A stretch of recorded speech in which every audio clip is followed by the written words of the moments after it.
One more thing that I noticed in the video, no? Ang sabi ni PRRD, papasukin niyo yung anak ko.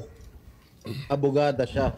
At ang sinabi mo, hindi ko siya papapasukin. Why not, Gerald Torre? That is a decision. That is a decision. That is my call, sir. That is my decision. Considering that he had already been assisted by 3 lawyers all throughout that time, sir. And gabi na ho yun, sir. The request was made at around mga 9 o'clock na, sir. 11 hours Gerald after Torre, ganito, the first arrest. Tanggalin mo na yung titulo ni Inday Sara. Kalimutan mo na siya na Vice President siya. Pagpalagay natin hindi siya Vice President. She is an immediate member of the family. Nung kami po ay nakakulong, ang immediate members of the family, 24 hours pwede bumisita sa amin, nakakulong kami. Ito, hindi pa nakakulong. Anak ito. Bakit hindi niyo pinapasok? Maliban doon, is this not a violation of RA 7438 that requires that you guarantee access to an attorney in addition to the immediate family? The President also said na yung anak niya, yung babae, abogado ko yun, papasukin nyo. Hindi nyo pinapasok. Abogado yun eh.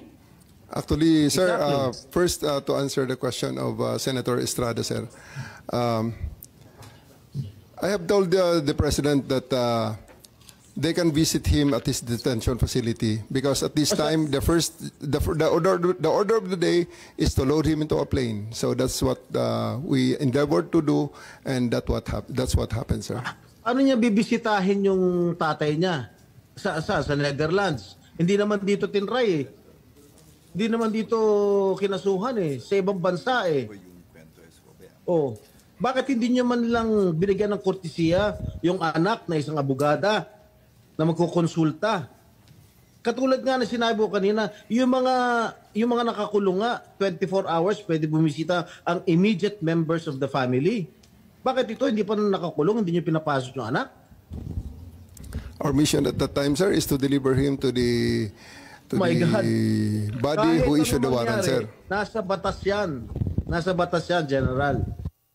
Immediate members of the family, lawyers, priests, etc., etc.